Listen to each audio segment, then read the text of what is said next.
북대서양의 차가운 바다는 수많은 배를 침몰시켰지만 바이올렛 제섭의 이야기만큼 기묘한 일은 드뭅니다. 그녀는 전설적인 화이트 스타 라인 자매선의 세척에서 모두 재앙을 겪고도 살아남았습니다. 올림피코, 타이타니코, 그리고 브리타니코에서 말이죠. 1971년 그녀는 올림피코에 탑승했는데 HMS 호크호와 충돌하는 사고가 발생했지만 살아남았습니다. 1972년에는 침몰하는 타이타니코에서 탈출했고 구명보트에 몸을 실었습니다. 1916년에는 브리타니코의 간호사로 근무하던 중 배가 기뢰에 부딪혀 침몰했지만 또다시 살아남았습니다. 가라앉지 않는 아가씨라는 별명을 가진 바이올렛 제섭은 3번의 해상 재난을 겪고도 살아남았으니 그녀의 삶은 운명의 기묘한 장난을 보여주는 증거라고 할 수 있겠습니다. 바이올렛의 이야기는 우리에게 역사가 단순히 인과관계로만 이루어진 것이 아니라는 것을 상기시켜 줍니다. 마치 한 폭의 테피스트리처럼 미국의 역사 또한 숨겨진 실타래들로 엮여 있습니다. 운명을 좌우하는 우연들이죠.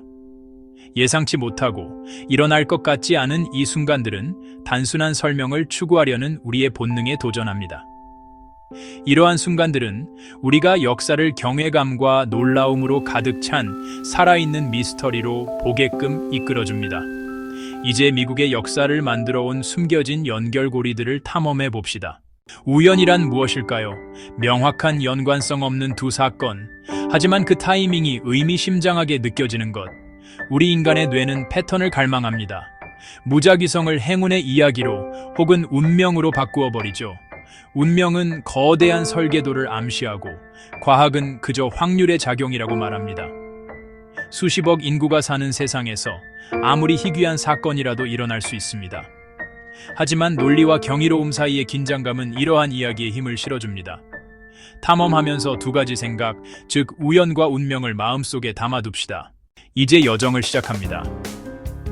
티피카누의 저주로 알려진 영으로 끝나는 해에 당선된 대통령들이 겪은 비극적인 사건들을 살펴볼 것입니다.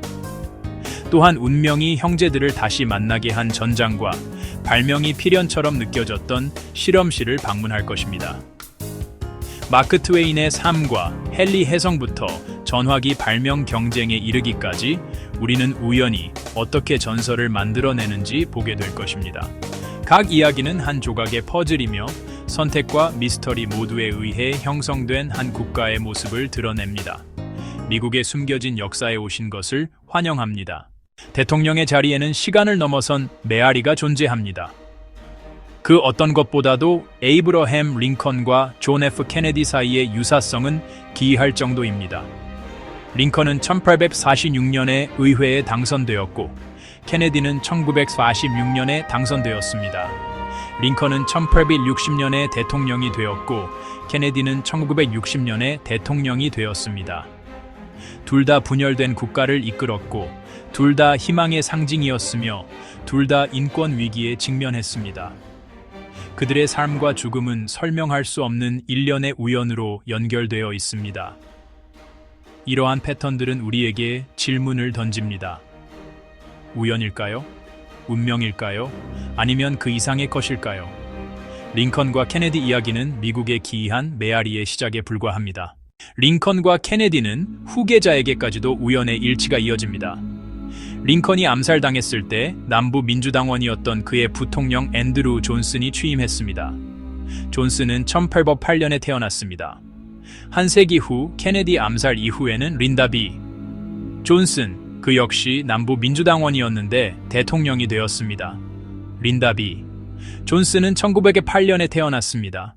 두 존슨 모두 전직 상원 의원이었으며 분열된 국가를 이끄는 막대한 도전에 직면했습니다. 링컨과 케네디를 엮는 우연의 일치는 관련된 이름을 살펴보면 더욱 복잡해집니다. 링컨에게는 극장에 가지 말라고 조언했던 존이라는 비서가 있었습니다. 케네디에게는 댈러스에 가지 말라고 경고했던 링컨이라는 비서가 있었습니다. 암살자들의 이름 또한 이 복잡한 연결고리에 기여합니다. 존 윌크스 부스는 1838년에 태어났습니다. 리하비 오스왈드는 1939년에 태어났습니다.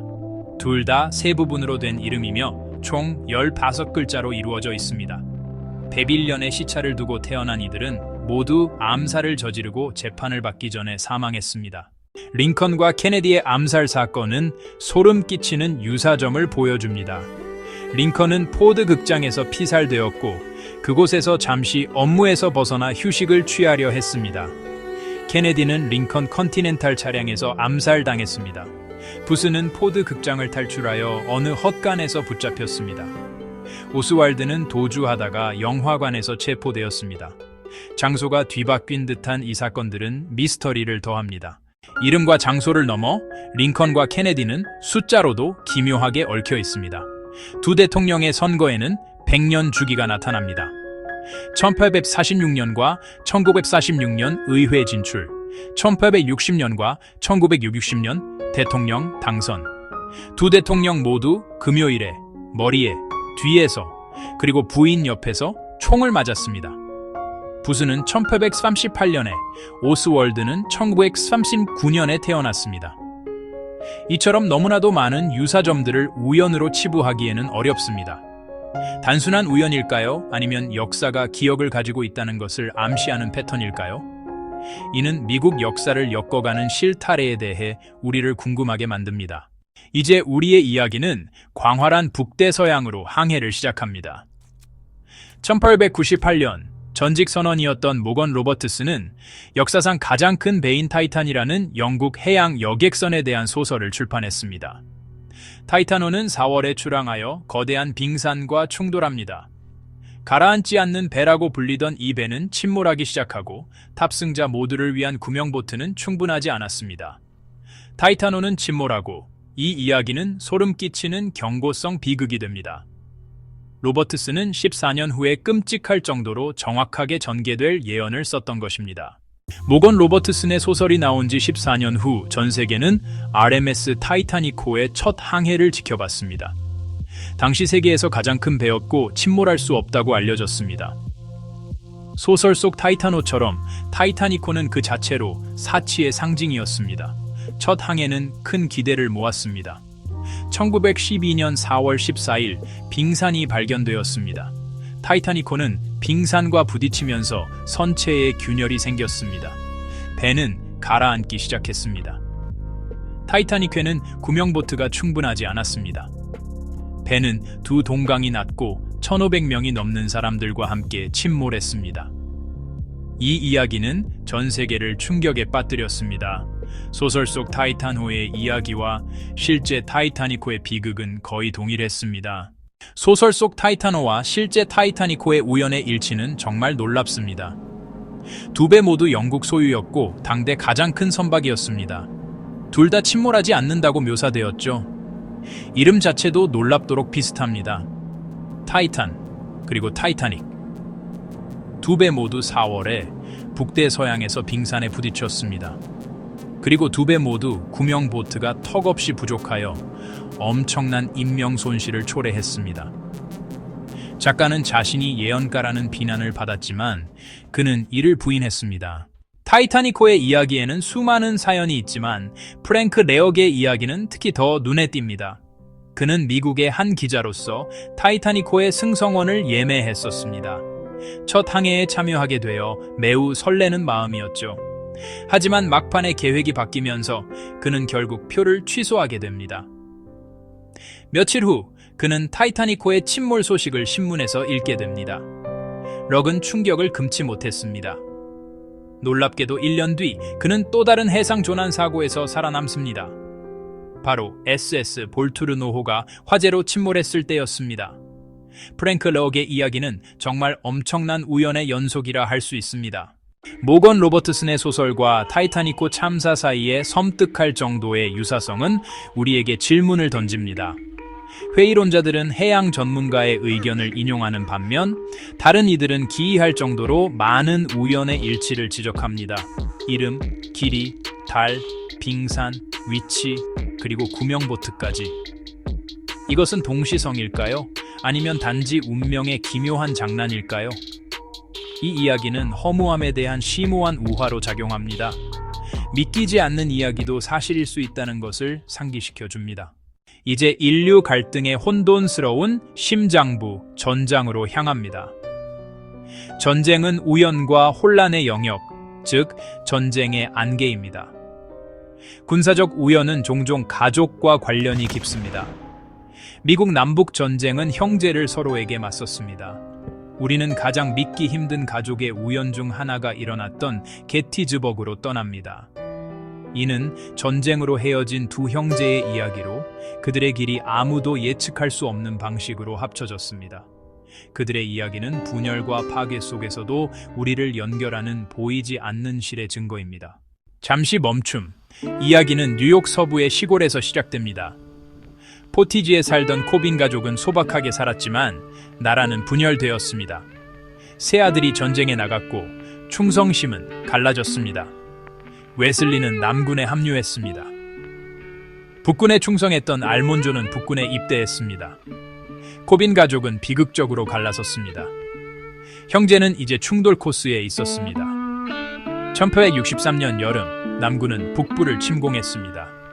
웨슬리는 리 장군과 함께 북쪽으로 진군했습니다. 알몬조는 그들을 저지하기 위해 움직였습니다. 그들의 여정은 게티스버그에서 합쳐졌습니다. 게티즈버그 전투는 1863년 7월 1일에 시작되었습니다. 16만 명이 넘는 병사들이 참전하여 잔혹하고 혼란스러운 충돌이었습니다. 전투 이틀째, 싸움은 더욱 격렬해졌습니다. 알몬조 코빈의 부대를 포함한 북군 병사들은 세메터리 힐이라 불리는 능선의 방어 진지를 구축했습니다. 그곳은 주변 들판을 한눈에 볼 수 있는 중요한 고지였습니다.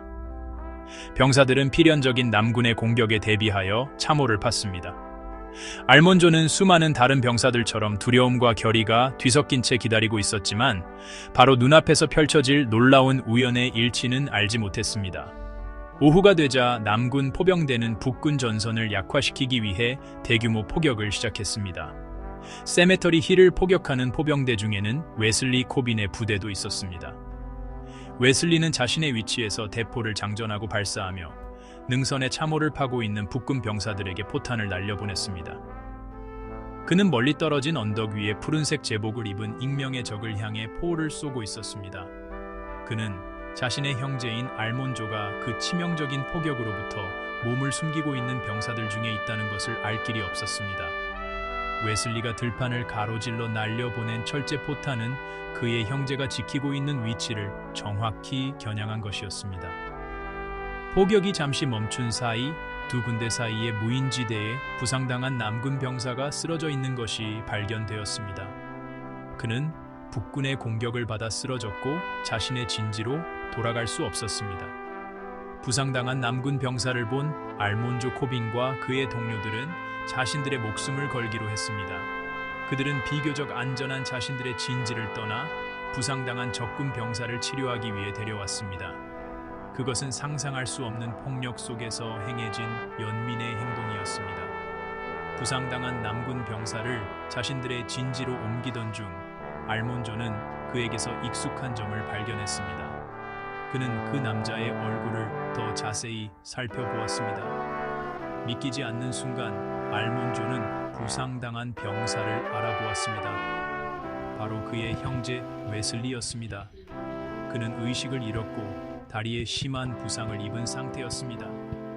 남북전쟁에서 가장 격렬했던 전투의 한가운데 수많은 병사들의 연기와 비명 속에서 뉴욕 포티지 출신의 두 형제가 서로를 찾았습니다. 북군 병사였던 한 명은 남군 병사였던 다른 한 명을 전장에서 확실한 죽음으로부터 구해냈습니다. 이러한 만남의 가능성은 천문학적으로 희박했습니다. 그것은 100만 분의 1의 우연, 전쟁의 증오와 분열을 꿰뚫고 가족에 깨지지 않는 유대감을 드러낸 불가능한 재회의 순간이었습니다. 게티즈버그의 코빈 형제 이야기는 놀라운 우연의 일치이지만 전쟁은 그들의 가족에게 더 큰 비극을 안겨주었습니다. 알몬조가 웨슬리를 찾아 구했지만 그들의 이야기는 여기서 끝나지 않았습니다. 웨슬리는 북군 야전 병원으로 옮겨졌고 그곳에서 다리를 절단해야 했습니다. 그는 수술에서 살아남아 전쟁 포로가 되었습니다. 알몬조는 임무를 마치고 자신의 부대로 돌아갔습니다. 전투는 하루 더 계속되었고 마침내 남군이 패배하여 퇴각할 수밖에 없었습니다. 북군은 중요한 승리를 거두었지만 인명피해는 엄청났습니다. 코빈 가족에게 전쟁의 대가는 이제 막 시작되고 있었습니다. 알몬조는 알지 못했지만 그의 또 다른 형제 제임스도 북군에 입대하여 나라의 다른 지역에서 싸우고 있었습니다. 제임스는 전쟁의 서부 전선에서 복무하고 있었습니다. 게티즈버그에서의 극적인 재회로부터 불과 몇 달 후 제임스 코빈은 전사했습니다. 이 소식은 결국 뉴욕에 있는 가족에게 전해졌고 모든 것을 삼켜버릴 듯 했던 전쟁 속에서 또 다른 가슴 아픈 손실이었습니다.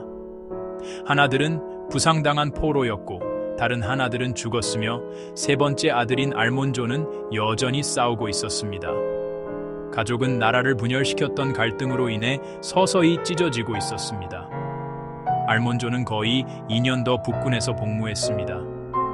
그는 여러 차례의 주요 전투에 참전했으며 잔혹했던 오버랜드 전역과 피터즈버그 공성전에도 참여했습니다. 그는 수많은 전우들의 목숨을 앗아간 끊임없는 전투 속에서도 어떻게든 살아남았습니다. 그는 운이 좋은 사람 중 한 명이었고 전쟁 초부터 피비린내에 나는 마지막까지 전쟁을 견뎌낸 병사였습니다. 1865년 4월 리 장군이 마침내 항복하여 전쟁이 끝나자 알몬조는 그곳에 있었습니다. 그는 살아남았습니다. 마침내 집으로 돌아갈 수 있었습니다. 전쟁이 끝난 후 살아남은 형제들은 각자의 삶으로 돌아갔습니다. 남군 병사였던 웨슬리는 결국 부상에서 회복되어 석방되었습니다. 그는 뉴욕으로 돌아왔지만 전쟁에서의 시간은 영원히 그를 각인시켰습니다. 알몬조 또한 돌아왔습니다. 그는 인간의 가장 추악한 면과 믿을 수 없는 운명적인 재회의 순간을 모두 목격한 베테랑이었습니다. 그는 전장에서 자신의 형제를 구해냈습니다. 세메터리 힐에서 일어난 이야기는 지역 전설이 되었고 가족의 유대가 가장 불가능한 상황에서도 어떻게 지속될 수 있는지를 보여주는 기묘하고 예측 불가능한 방식의 증거가 되었습니다. 그들의 이야기는 남북전쟁 자체의 축소판입니다. 분열과 비극, 그리고 궁극적으로는 끊을 수 없는 유대의 이야기입니다. 같은 가족의 군인들이 전쟁의 혼돈 속에서 서로 마주치는 현상은 남북전쟁으로 끝나지 않았습니다. 미국의 군사적 역할이 전 세계적으로 확대되면서 전쟁터는 더욱 넓어졌고 그러한 우연은 더욱 희박해졌습니다. 제2차 세계대전 동안 수백만 명의 미국인들이 유럽으로, 아프리카로, 그리고 태평양으로 파병되었습니다. 다른 병과에 복무하는 두 형제가 타국 대륙에서 마주칠 확률은 극히 낮았습니다. 하지만 이 시대의 이야기들은 운명의 기묘한 작용을 말해줍니다. 워싱턴 주에서 온 세 로저스 형제의 이야기처럼 말이죠. 존, 스키피, 피트 로저스. 세 형제는 모두 제2차 세계대전에 참전하기 위해 입대했습니다. 그들은 각각 다른 병과로 배치되었습니다. 한 명은 육군, 한 명은 해군, 그리고 한 명은 해병대였습니다. 1943년 놀라운 운명의 장난으로 3명 모두 북아프리카에 주둔하게 되었습니다. 서로의 존재를 모른 채 그들은 모두 그곳의 연합군 작전에 참여하고 있었습니다. 어느 날 해병대원 스키피는 카사블랑카 시내를 걷다가 군인들 무리 속에서 낯익은 얼굴을 보았습니다. 바로 그의 형, 육군 병사 피트였습니다. 두 사람은 너무나 기뻐하며 오랫동안 전쟁으로 헤어져 있었던 이야기를 나누었습니다. 그들의 재회는 더욱 놀라운 일이 되었습니다. 두 형제가 이야기를 나누던 중 해군인 세 번째 형 존을 언급했습니다. 그들은 존이 광활한 대서양이나 지중해 어딘가 배에 있을 것이라고 생각하며 그가 어디에 있는지 궁금해했습니다. 바로 그때 해군 장교 한 명이 지나가다가 그들의 대화를 우연히 듣고 멈춰 섰습니다. 그는 그들에게 형제의 이름과 배를 물었습니다. 그들이 대답하자 장교는 미소를 지으며 말했습니다. 그를 압니다. 그의 배가 오늘 아침 막 항구에 들어왔습니다.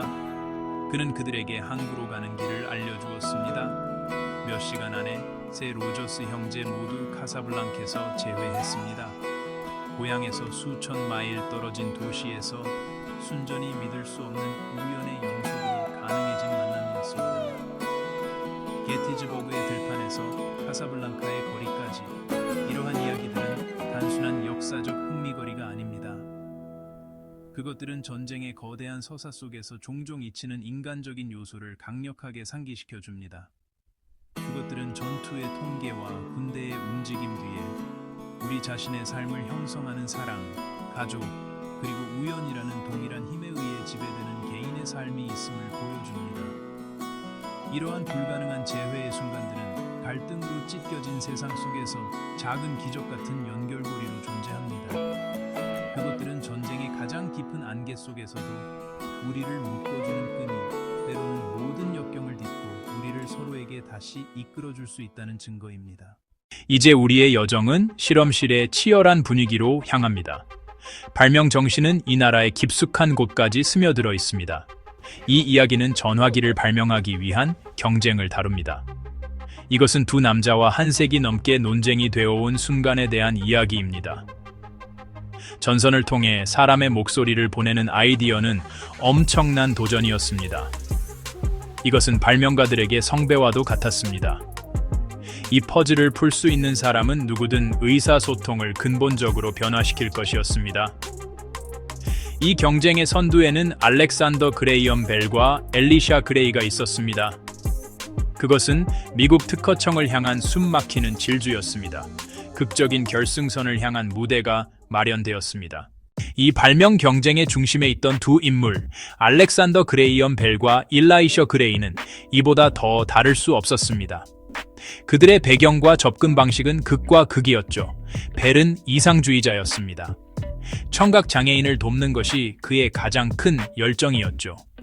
전화에 대한 그의 연구는 하모닉 전신기를 만들려는 시도에서 시작되었습니다.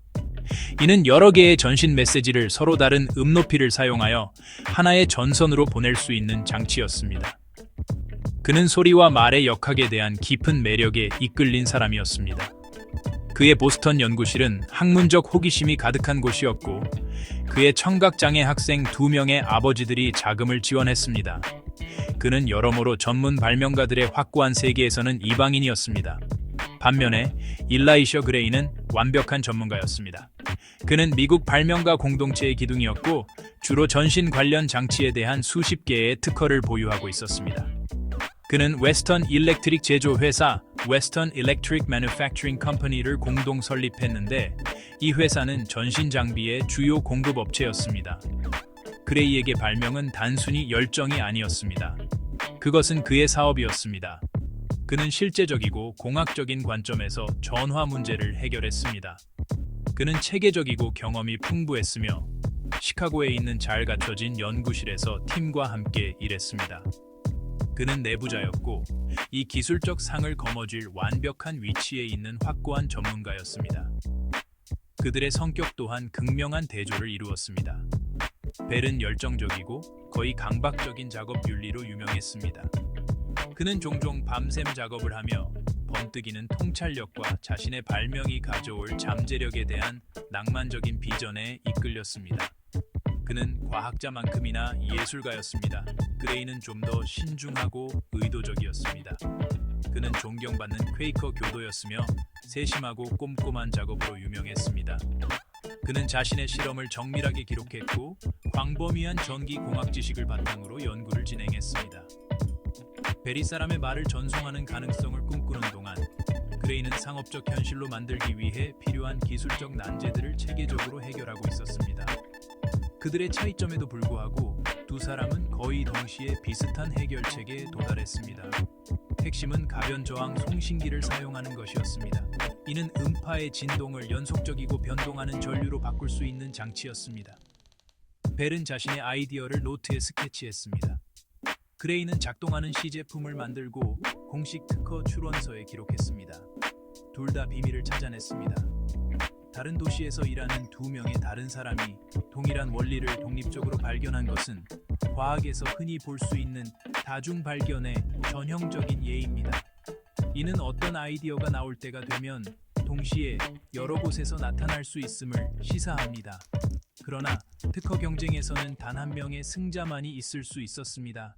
전화기 이야기는 1876년 2월 14일 절정에 달합니다. 알렉산더 그레이엄 벨의 변호사가 특허 출원서를 제출했습니다. 이 출원서는 장치가 어떻게 작동하는지에 대한 개념을 설명했습니다. 불과 몇 시간 후 일라이샤 그레이가 특허청에 도착했습니다. 그는 발명품을 완성하는 데 거의 다 왔음을 알리는 특허 유보 신청서를 제출했습니다. 이 우연의 일치는 거의 믿기 어려울 정도입니다. 서류 제출 간격은 불과 몇 시간이었습니다. 벨의 출원서가 먼저 접수되었습니다. 이는 격렬한 특허 분쟁을 촉발시켰고 누가 전화기의 아버지로 기억될지 결정하는 계기가 되었습니다. 2월 14일 이후 법적 분쟁의 서막이 올랐습니다. 특허청은 결정을 내려야 했습니다. 그들은 그레이에게 벨의 신청과의 충돌을 통보했습니다. 그레이는 처음에는 이 문제를 적극적으로 추구하지 않았습니다. 1876년 3월 7일 미국 특허번호 10743번 465가 알렉산더 그레이엄 벨에게 공식적으로 부여되었습니다. 이 사실은 이후의 법적 분쟁에서 핵심 쟁점이 되었습니다. 논란이 폭발했습니다. 엘리샤 그레이는 벨에 대한 법적 소송을 제기했습니다. 법적 싸움은 10년 이상 지속되었습니다. 대법원은 결국 벨의 손을 들어주었지만 논쟁은 진정으로 끝나지 않았습니다. 이 이야기는 타이밍의 우연이 어떻게 세대를 넘어 지속되는 의심과 논란의 유산을 만들어낼 수 있는지를 보여주는 강력한 사례로 남아 있습니다. 벨과 그레이의 이야기는 흥미로운 질문을 던집니다. 위대한 아이디어는 시대의 산물이며 발견될 준비가 된 것일까요? 두 사람이 독립적으로 해결책을 찾아냈다는 사실은 후자를 시사합니다. 이것은 더 큰 역사적 흐름 위에서 펼쳐지는 인간 드라마였습니다. 역사는 비슷한 이야기들로 가득합니다. 이는 과학 발전이 종종 광범위한 전선에서 이루어진다는 강력한 증거입니다. 벨 그레이 우연의 유산은 복잡합니다. 벨은 칭송받지만 이 이야기는 불공평하다는 느낌을 남깁니다. 엘리샤 그레이는 대부분 잊혀졌습니다. 역사가 항상 깔끔하고 정돈된 이야기가 아니라는 것을 보여줍니다. 미국의 가장 기묘한 우연들을 탐험하는 우리의 여정은 문화와 정치로 이어집니다. 유명 인사들의 삶은 때때로 이 세상 너머에서 오는 듯한 힘과 조화를 이룹니다. 마크 트웨인 이야기부터 시작해 볼까요? 그의 삶은 그 어떤 소설 속 인물만큼이나 다채로웠습니다. 그의 삶의 시작과 끝은 마치 별들이 정해놓은 듯 완벽한 우연으로 점철되어 있습니다. 세뮤얼 클레멘스가 태어날 무렵 헨리 해성이 밤하늘을 수놓았습니다. 트웨인은 과학, 특히 천문학에 매료되어 성장했습니다. 그는 해성을 기묘하고 개인적인 표식으로 여겼습니다. 그는 알지 못했지만 해성은 이미 그와의 마지막 약속을 지키기 위해 돌아오는 중이었습니다. 20세기가 시작될 무렵 마크 트웨인은 세계적인 명사였지만 그의 말년은 비극과 우울증으로 점철되었습니다. 그는 헨리 해성과의 인연에 대해 거리낌 없이 이야기했습니다. 그는 자신의 전기 작가에게 나는 1835년 헨리 해성과 함께 왔다고 말했습니다. 나는 그것과 함께 갈 것이다. 우주는 약속을 지켰습니다. 해성이 눈에 띄게 되자 트웨인의 건강은 악화되었습니다. 1910년 4월 21일 그는 예언을 이룬 채 세상을 떠났습니다. 이는 놀라운 우연의 일치로 남아 마크 트웨인의 전설을 영원히 봉인했습니다. 미국 최고위직을 맴도는 어두운 패턴이 있습니다. 바로 티페카누의 저주 또는 영년저주라고도 불리는 현상입니다. 1840년부터 1960년까지 120년 동안 0으로 끝나는 해에 당선된 모든 대통령이 임기 중에 사망했습니다. 이것은 1840년에 당선된 윌리엄 헨리 해리슨으로부터 시작됩니다. 그의 선거 운동은 티페카누 전투에서의 그의 승리를 언급했습니다. 전설에 따르면 테쿰세의 형제가 해리슨과 20년 주기로 선출될 미래의 대통령들을 저주했다고 합니다. 길고 추운 취임 연설 후 그는 취임 한 달 만에 폐렴으로 사망했습니다. 20년 후 에이브러햄 링컨이 1860년에 당선되었습니다. 그는 1865년에 암살당했습니다. 이제 이 패턴은 2번 연속으로 맞아떨어졌습니다. 제로 이어 저주의 섬뜩한 패턴은 계속되었습니다. 1880년에 당선된 제임스 가필드는 임기 몇 달 만에 총에 맞았습니다. 1900년에 당선된 윌리엄 맥킨리는 1901년에 암살당했습니다. 1920년에 당선된 워런 하딩은 재임 중 사망했습니다. 1940년에 당선된 프랭클린 D 루즈벨트는 네 번째 임기 몇 달 만에 사망했습니다. 1960년에 당선된 존 F 케네디는 암살당했습니다. 1980년에 당선된 로널드 레이건은 암살 시도에서 살아남아 저주를 깬 듯 보였습니다. 티페카누 저주는 미국 정치사에서 여전히 불안한 전설로 남아 있습니다. 이 여정 내내 우리는 기묘함으로 반짝이는 순간들을 발견했습니다. 링컨과 케네디 사이의 놀라운 평행 이론, 그리고 잊혀진 소설을 그대로 옮겨놓은 듯한 타이타닉 참사를 보았습니다. 이 이야기들은 역사가 마치 소리의 울림이 반복되는 방 같다는 것을 시사합니다. 생각과 패턴은 시간을 넘어 울려 퍼지며 섬뜩할 정도로 익숙하게 다시 나타납니다. 이는 마치 역사의 운율처럼 과거가 현재에게 속삭이는 순간들입니다. 이러한 반복되는 주제들은 우리의 공유된 이야기 속에 보이지 않는 건축물을 만들어냅니다. 이러한 우연의 일치들을 연구하는 것은 우리 과거의 메아리에 귀 기울이는 것과 같습니다. 과거는 항상 우리와 함께하며 예상치 못한 방식으로 울려 퍼집니다. 이 놀라운 이야기들을 자세히 들여다보면서 우리는 또한 우리 자신에게 탐구의 렌즈를 돌려야 합니다. 우리는 왜 이런 우연의 일치에 그토록 매료될까요? 이 믿기 어려운 우연의 일치들이 우리의 상상력을 사로잡고 경이로움을 안겨주는 이유는 무엇일까요? 그 답은 인간의 깊은 심리에 있습니다. 우리의 뇌는 무엇보다도 패턴 인식 기계입니다. 우리가 태어나는 순간부터 우리는 세상을 이해하기 위해 노력합니다. 연결점을 찾고 순서를 파악하고 질서를 만들므로써 말이죠. 우리를 둘러싼 끊임없는 정보의 흐름 속에서 말입니다. 이러한 본능은 생존을 위한 기본적인 도구이며 우리가 복잡한 현실을 배우고 예측하고 헤쳐나갈 수 있도록 해줍니다.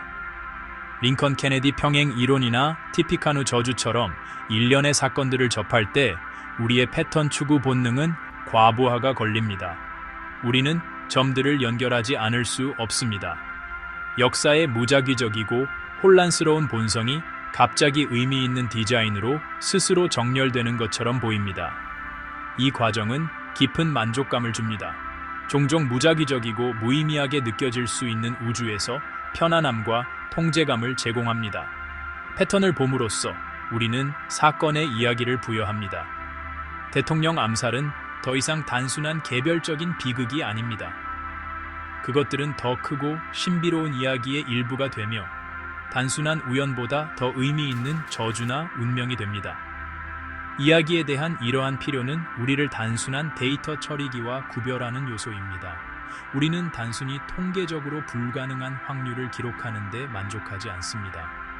두 발명가가 같은 날 같은 특허를 출원하는 것 말이죠. 우리는 그것이 무엇을 의미하는지 알고 싶어 합니다. 우리는 경쟁, 천재성, 그리고 운명의 이야기를 엮어냅니다. 우연을 드라마로 바꾸는 것이죠.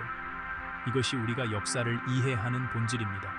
우리는 단순히 사실의 기록자가 아니라 이야기꾼입니다.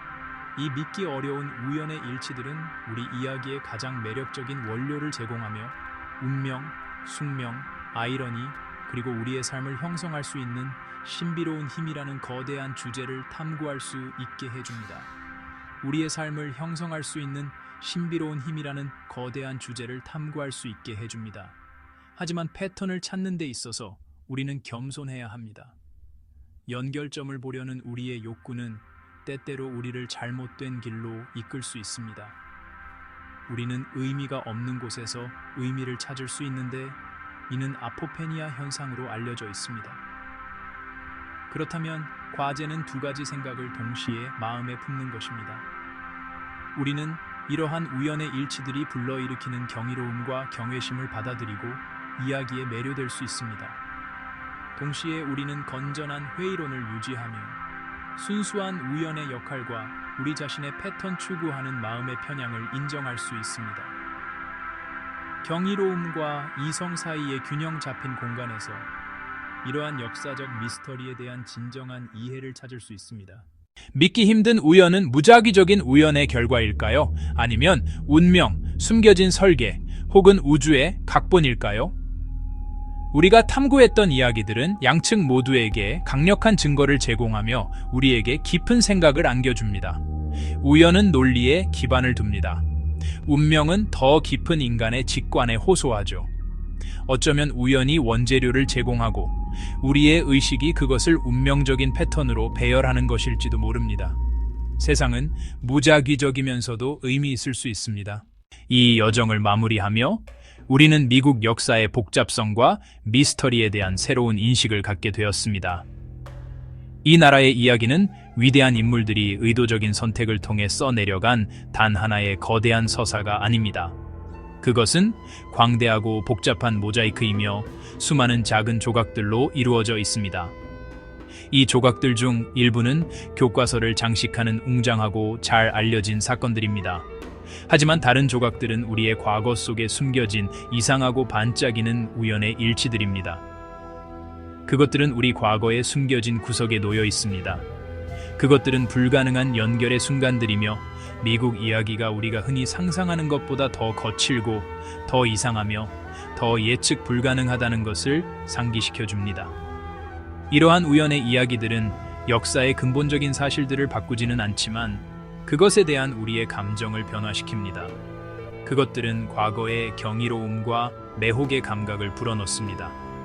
그것들은 우리 자신의 역사를 완성되고 먼지 쌓인 사실들의 집합으로 보지 않고 아직 발견되지 않은 놀라움과 비밀로 가득 찬 살아 숨쉬는 존재로 보게 합니다. 그것들은 우리를 과거와 연결하는 실타래가 항상 단순한 유산이나 정치의 선이 아니라 때로는 우연, 아이러니, 그리고 운명에 보이지 않는 선일 수도 있음을 보여줍니다. 이것은 역사와의 우리의 연결을 더욱 개인적이고 심오하게 만듭니다. 링컨과 케네디의 이야기, 타이타니코의 이야기, 코빈 형제의 이야기, 그리고 마크 트웨인의 이야기는 이제 우리 자신의 이야기의 일부입니다. 그것들은 우리 역시 보이지 않는 연결과 있을 법하지 않은 기회의 세상에 살고 있다는 것을 상기시켜 줍니다. 우리는 모두 거대하고 펼쳐지는 서사의 일부이며 우리 자신의 삶이 어떤 기묘한 우연을 품고 있을지는 알 수 없습니다. 이러한 역사적 이야기들은 우리 자신의 경험을 바라보는 새로운 렌즈를 제공하며 우리 자신의 길을 형성하는 작은 동시성과 행운의 순간들에 더 주의를 기울이도록 격려합니다. 그것들은 우리의 개인적인 이야기들을 국가의 더 크고 장대한 이야기와 연결합니다. 결국 미국은 있을 법하지 않은 아이디어 위에 세워진 국가입니다. 다양한 사람들이 스스로를 통치하고 지속적인 공화국을 만들 수 있다는 생각은 그 자체로 성공하기 힘든 일이었습니다. 그러므로 그 역사가 그렇게 많은 있을 법하지 않은 순간들로 가득 차 있다는 것은 어쩌면 당연한 일일지도 모릅니다. 이러한 우연의 일치들은 단순한 각주나 잡다한 지식이 아닙니다. 그것들은 국가의 특성을 반영합니다. 그것들은 의도만큼이나 우연에 의해 형성된 역사를 말하며 의도만큼이나 미스터리에 의해 형성된 역사를 말합니다. 미국 이야기는 여전히 쓰여지고 있으며 과거가 어떤 지표가 된다면 앞으로도 믿을 수 없는 우연의 일치들로 가득할 것입니다. 그것들은 우리를 경외심과 경이로움에 고개를 젓게 만들 것입니다.